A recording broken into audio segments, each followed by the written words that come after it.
By the time I saw that fake loan officer sitting at my kitchen table with forged documents, I finally understood why my daughter-in-law Joyce had called me at 6 a.m. with pure panic in her voice.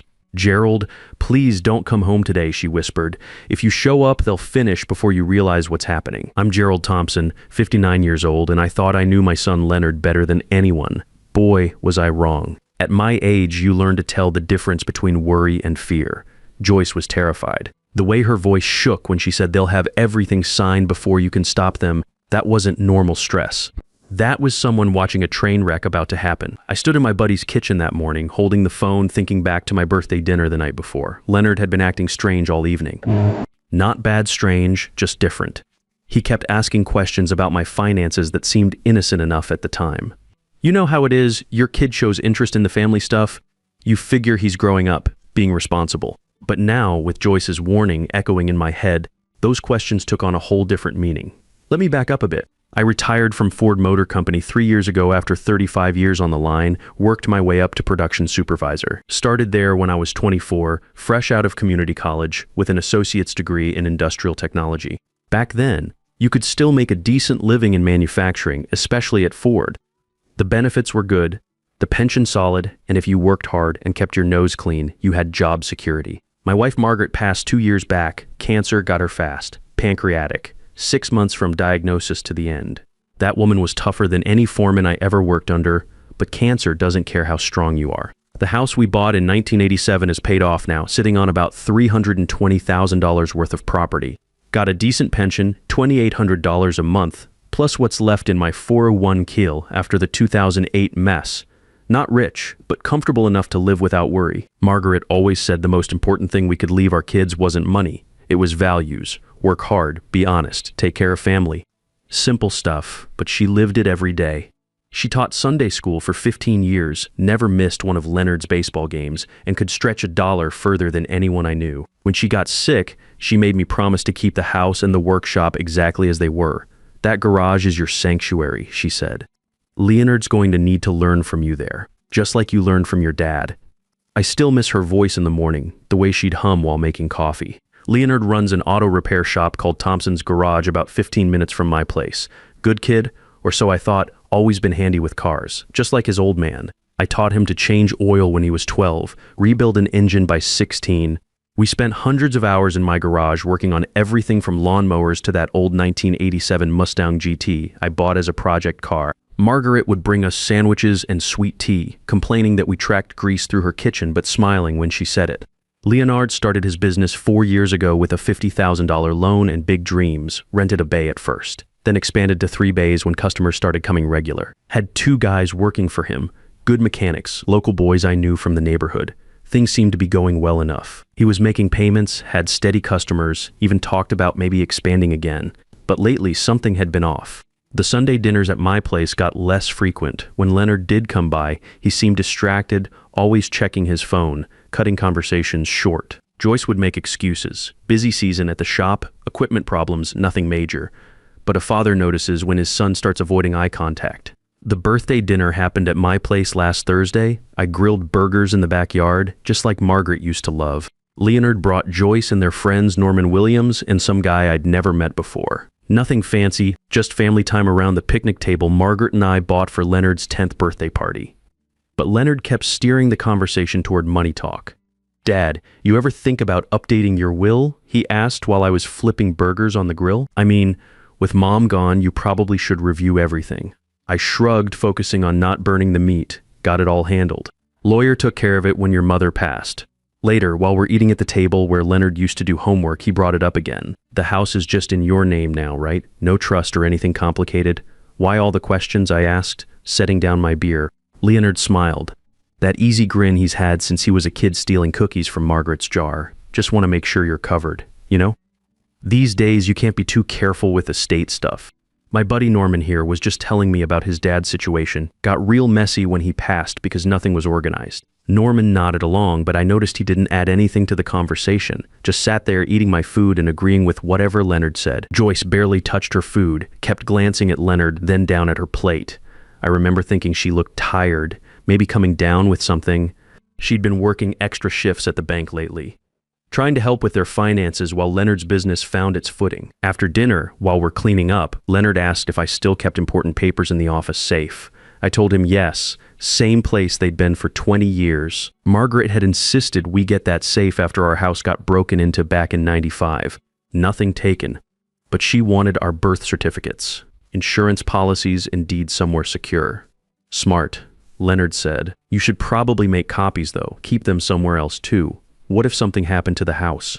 Then he excused himself to use the bathroom, but I noticed through the kitchen window that he went toward my home office instead. The office used to be Margaret's sewing room until she got sick, and I converted it to handle all the insurance paperwork and medical bills. When I found Leonard a few minutes later, he was standing near my desk, looking at the family photos on the wall. Just looking for some antacid, he said. When I walked in, burgers were great. But you know how it is? I didn't think much of it then, should have? That desk had been Margaret's writing desk where she paid bills every month, balanced our checkbook to the penny. She'd sit there Sunday evenings with her reading glasses and calculator, making sure every dollar was accounted for. After she passed, I couldn't bring myself to change anything. Her coffee cup was still in the drawer, along with her favorite pens, and that little address book where she kept everyone's birthday written in her careful handwriting. The next morning, Joyce's call changed everything. I was staying at my buddy Eddie's place because my hot water heater had been acting up. Eddie's a retired electrician, good guy, lives about 10 minutes from me. We'd planned to tackle the water heater repair together that morning. The phone rang at exactly 6 a.m. Eddie handed it to me, grumbling about people calling before decent hours, Gerald. Joyce's voice was barely a whisper. Please don't come home today. What's wrong?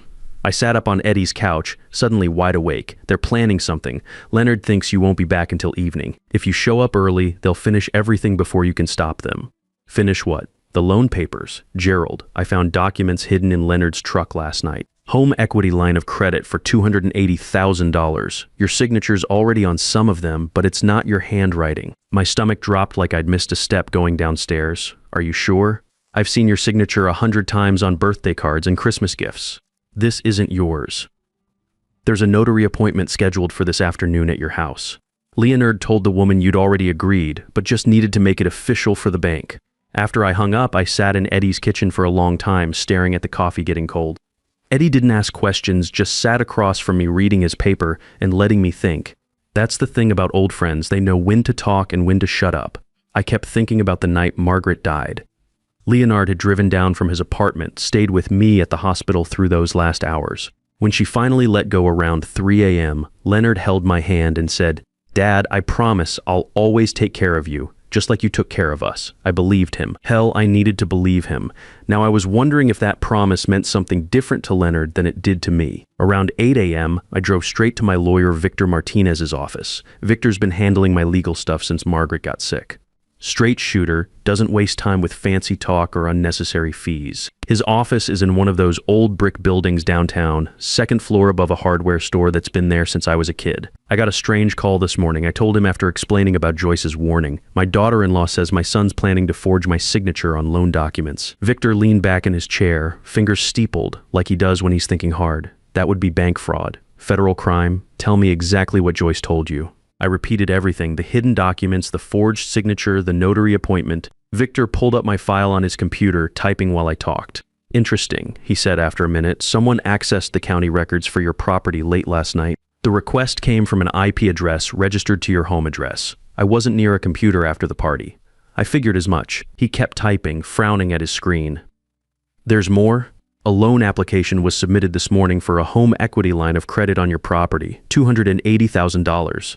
The application lists you as the borrower and your son Leonard as an authorized representative. I never applied for any loan, I know, but someone did using your personal information, social security number, employment history, everything. They even listed your pension income and estimated home value. Very thorough. Victor printed out some papers and handed them to me. There's also a notary appointment scheduled for 2 p.m. this afternoon at your house. I looked at the application. It was my information. All right. But the signature at the bottom looked like a child's attempt at copying my handwriting. Too careful, too deliberate. Margaret always said I signed my name like a doctor, fast and sloppy. This signature was neat, practiced. What do? I asked Victor. First, don't sign anything. Second, let me make some calls. If someone's trying to forge your signature on loan documents, that's fraud on multiple levels, bank fraud, identity theft, elder abuse. We're talking federal charges. Victor reached for his phone. I'm calling the bank security department first, then the county sheriff. That's when it really hit me. This wasn't just Leonard being desperate or making bad choices. This was my son planning to steal my house, the home where he'd grown up, where Margaret had made thousands of meals and helped him with homework and nursed him through chickenpox and broken hearts. The house I'd raised Leonard in, where Margaret had planted roses every spring, and where we'd taught him to ride a bike on the driveway. The house where she'd insisted we put that tire swing in the old oak tree because every boy needs a place to think. Leonard used to sit on that swing for hours, especially after we'd had words about his grades or chores. I went home around noon, driving slow, taking the long way past the elementary school where Leonard had gone to kindergarten. Margaret used to walk him there every morning until he was old enough to ride the bus. She'd pack his lunch in that old metal lunchbox with the transformers on it, the one he'd begged for that Christmas when he was 6. Sure enough, there was an unfamiliar car in my driveway when I pulled up, a gray sedan with dealer plates. Through the living room window, I could see Leonard sitting at my kitchen table with a woman I didn't recognize. She had a briefcase open, papers spread out like she was conducting serious business. I parked down the street and called Victor. "They're here." "Don't go in yet," he said. "I just finished talking with bank security. They confirmed that loan application was filed fraudulently. The bank never contacted you for verification, which is required for equity loans of that size. Also, I checked with the state notary commission. The woman's license is legitimate, but she specializes in real estate closings. Very unusual for her to be doing a home visit for loan documents. So what does that mean? Could mean she's been lied to about the situation, or she's part of the scam. Either way, I'm calling the sheriff's department. Give me 10 minutes, then go in. Act normal, but don't sign anything. I'll be there in 15 minutes. Those 10 minutes felt like forever. I kept thinking about Leonard as a kid, how proud I was when he opened his shop, how he used to help me work on cars in the garage every weekend. Margaret would joke that we spent more time in that garage than in the house, but she never complained. She understood that working with your hands, fixing things that were broken, that was how men in our family connected. I taught Leonard everything I knew about engines, about taking apart something complicated and putting it back together better than before. Guess I forgot to teach him about taking apart a family. Finally, I walked up to my own front door and let myself in. The house smelled like coffee and the vanilla candles Margaret used to burn. Joyce must have lit one before she left for work. Leonard jumped up from the table when he heard me come in. "Dad, you're home early." The woman, turns out her name was Carol Davis, stayed seated. She had official-looking papers spread out in front of her, a notary stamp ready to go, one of those embossing seals that makes everything look important and legal. "Gerald Thompson," she asked. "Not getting up. I'm here for the loan documentation appointment." I looked at Leonard. His face had gone pale, like when he was 8 and I caught him breaking Margaret's good china playing baseball in the house. "What loan documentation?" "The home equity line of credit," Carol said, shuffling through her paperwork. "Your son Leonard arranged this. Said you needed to access some equity for family business expenses. Very straightforward process." "Dad," Leonard said, his voice cracking slightly. "I can explain everything. Have a seat." But I stayed standing. Something about the way Carol was avoiding eye contact bothered me. Professional notaries usually look you in the face when they're explaining legal documents. This woman kept her eyes on her papers like she was reading from a script. "The shop's in trouble," Leonard continued, moving around the table toward me. "Real trouble. I owe $280,000 between equipment loans, supplier bills, and rent. The bank's foreclosing next week unless I come up with collateral." "So you decided to use my house as collateral without asking?" Leonard's easy smile faltered. "I was going to tell you. I just needed to get the paperwork started. Once everything's approved and the shop is stable again, I can explain the whole situation properly. This is just temporary, Dad." I thought about Margaret's voice. "The most important thing isn't what you give them, Gerald. It's what you teach them to earn on their own." She'd said that when Leonard was 16 and wanted us to buy him a car instead of making him work for it. Temporary, I repeated. "Like when you were 12 and temporarily borrowed my tools without asking, then left them out in the rain?" Carol Davis was looking nervous now, glancing between Leonard and me like she was starting to realize this wasn't the simple family meeting she'd been told about. "Mr. Thompson," she said, "if you'd like to review these documents before we proceed." "I'd like to see some ID first," I said. She handed over her notary license. Looked official enough, but something about her attitude seemed off. Too eager, too pushy. Real professionals don't mind when people ask questions. "These papers show you've already signed a preliminary application," Carol continued, pointing to a document. "This is just the final authorization for the bank to process the loan." I looked at the signature she was pointing to. It was supposed to be mine, but it looked like someone had practiced it a dozen times before writing it down.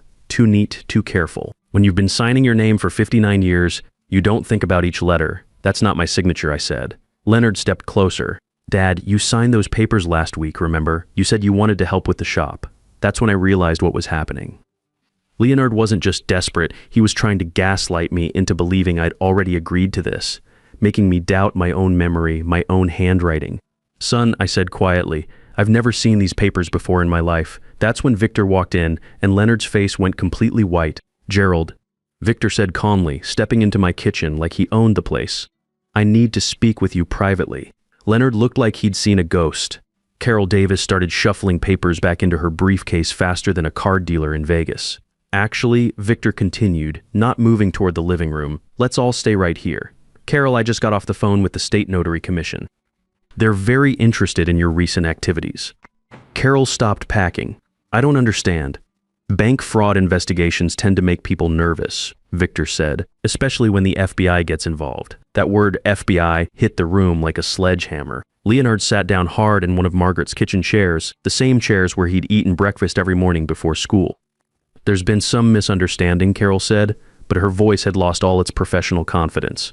Victor pulled out his phone and set it on the table. This is Detective Williams from the county sheriff's office. He's been listening to our conversation. The phone crackled with static, then a man's voice. Ms. Davis, we need you to remain where you are. Officers are en route. Carol grabbed her briefcase and headed for the door, but Victor blocked her way. Ma'am, leaving now would be considered fleeing the scene of a crime. She stopped, briefcase clutched against her chest like armor. Leonard finally found his voice. Dad, you don't understand how bad this is. I'm going to lose everything. The shop, the equipment, maybe even the house Joyce and I live in. I put up personal guarantees on the business loans, so you thought you'd risk my house to save yours. I was desperate. I figured once the shop got back on its feet, I could pay everything back. You'd never even know the difference. But I would know, I said, eventually. That's when Leonard played his last card. The thing is, I already told some people this was happening. The bank, the suppliers, if this falls through now, they're going to want their money immediately. Like tomorrow, Victor stepped forward. Leonard, are you threatening your father? No, I'm just explaining the situation. If Dad doesn't help me, a lot of bad things are going to happen real fast. It sounds like you're saying bad things will happen if he doesn't sign. Leonard realized how that sounded. That's not what I meant. The police arrived 10 minutes later. 2 officers, one older guy who reminded me of the security guards at Ford, one younger woman who looked like she could handle herself in any situation. They separated us into different rooms, Leonard and Carol in the living room, me and Victor in the kitchen. Mr. Thompson, the older officer, said, "Can you tell us what happened here today?" I told them everything, starting with Joyce's call, the forged documents, the fake notary appointment. Victor handed over the paperwork he'd printed at his office. Your son's in serious trouble, the officer said after reviewing everything. Bank fraud, elder abuse, conspiracy to commit fraud. If Miss Davis was knowingly participating, she's looking at federal charges too. Through the doorway, I could hear Carol talking fast, her voice getting higher and more desperate. I was told this was a routine family loan. Leonard said his father had already agreed but needed help with the paperwork because of memory issues. Memory issues. That hit me like a punch to the stomach. Leonard had told people I was losing my mind. The younger officer came into the kitchen. Miss Davis is cooperating. Turns out your son hired her for $500 cash to notarize documents he said you'd already agreed to sign. She claims she didn't know the signatures were forged. What about Leonard? I asked. He's not talking, wants a lawyer. The legal stuff moved faster than I expected. The prosecutor charged Leonard with attempted bank fraud, elder abuse, and conspiracy within a week. The evidence was overwhelming: forged signatures, fake loan applications, recorded phone calls that Joyce had made during the weeks leading up to the incident. Turns out Joyce had been documenting Leonard's increasingly desperate behavior for almost a month. She'd recorded conversations where Leonard talked about getting the old man to cooperate and using the house to solve everything. In one recording, you could hear Leonard telling Norman Williams, "Once I get him to sign, the bank problem goes away. He won't even miss the money." In another, "If he won't cooperate, I'll just say he's getting confused. Who's going to believe a 59-year-old retiree over his own son?"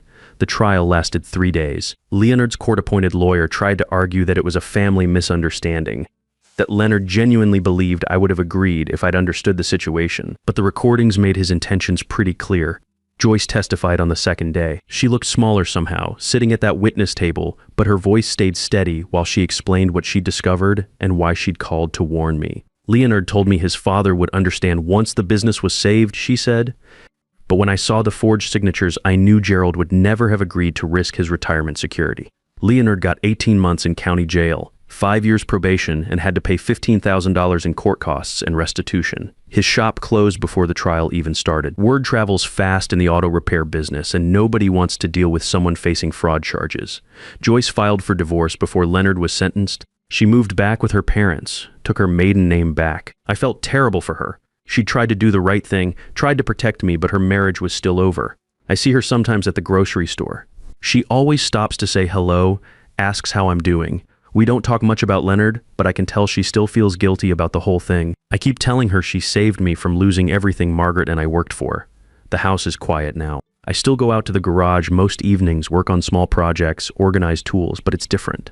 Used to be, I'd picture teaching Leonard's kids someday, showing them how to use these same tools, passing down what my father taught me. That's not happening now. Leonard sent me a letter from jail about 8 months ago, said he was sorry, said he'd made terrible mistakes, asked if we could talk when he got out. I read it twice and put it in the drawer with Margaret's things. Haven't answered it yet, maybe someday, but not now. Trust isn't something you can rebuild with an apology letter. These days, I keep all my important papers in a safety deposit box at the bank. Changed all my passwords, had Victor update my will to be crystal clear about everything. I'm more careful now about who has access to what. The workshop stays locked when I'm not using it. Seems silly, but I've learned that family can hurt you deeper than strangers ever could. Sometimes I think about what Margaret would say about all this. She always believed in forgiveness, in giving people second chances. But she also believed in protecting what you'd worked for and not enabling people who refuse to help themselves. I think she'd understand why I haven't written Leonard back yet, and I think she'd be proud that I didn't let him steal our home. Sometimes the people who claim to love you the most are the ones most willing to destroy what you've spent a lifetime building, but protecting yourself from that betrayal isn't giving up on family. It's honoring the values that made your family worth protecting in the first place. The hardest lesson a father learns isn't that his children might fail, it's that they might choose to fail at your expense. And sometimes loving them means refusing to enable the very behavior that's destroying them.